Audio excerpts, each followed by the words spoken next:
మన తెలంగాణ రాష్ట్రంలో management quota MLA KTR గారు నిన్న మొన్న అవాకు చవాకులు పేలుతూ ఉన్నాడు.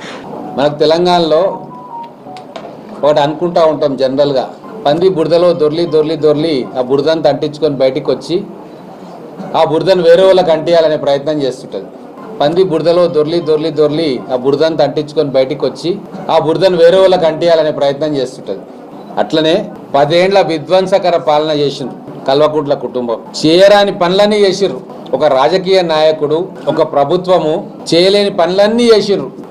దాన్ని ఇప్పుడు వాళ్ళు చేసిన నీచ నికృష్ట పనులను సపోర్ట్ చేసుకునేటట్టుగా మాట్లాడుతూ కాంగ్రెస్ పార్టీ కూడా చేస్తుంది కదా అంటున్నారు. ఫోన్ ట్యాపింగ్లు, ప్రైవేట్ సైన్యం పోలీసు వ్యవస్థకు ప్యారలల్ గా ప్రైవేట్ సైన్యం నడుపుడు, వాళ్ళ ద్వారా ఇల్లీగల్ ఫోన్ ట్యాపింగ్ చేసుడు, ఇవన్నీ కూడా స్వాతంత్రం వచ్చిన తర్వాత ఏ